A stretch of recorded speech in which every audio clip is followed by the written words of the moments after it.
রোববার রাতের বৃষ্টিতে কমে এসেছে রাজধানীর তাপমাত্রা। সপ্তাহ জুড়ে বৃষ্টিপাতের পূর্বাভাস দিয়েছে আবহাওয়া অফিস। পরিস্থিতি জানাতে সরাসরি যুক্ত হচ্ছেন সহকর্মী সাবরিনা মজুমদার। সাবরিনা, নতুন কি পূর্বাভাস দিয়েছে আবহাওয়া অফিস? জ্যোতি, আপনি যেমনটি বলছিলেন যে কালকে থেকে কিন্তু তাপমাত্রা কমতে শুরু করেছে। আর আবহাওয়া অফিসের সাথে আবহাওয়াবিদের সাথে একটু আগে আমি কথা বলেছি। তিনি বলেছেন যে এক সপ্তাহ পর্যন্ত কোনো ধরনের তাপপ্রবাহ থাকবে না এবং তাপমাত্রা কিন্তু একদমই কম থাকবে।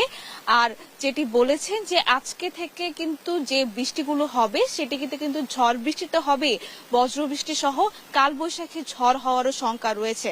তবে তিনি যেটি বলছেন যে এখন হচ্ছে বজ্রবৃষ্টি যেহেতু বেশি, সেহেতু বজ্রপাতে হচ্ছে সবাইকে সতর্ক থাকার পরামর্শ দিয়ে যাচ্ছেন। এবং এই তাপমাত্রাটা যে কমেছে সেটি হচ্ছে 12 থেকে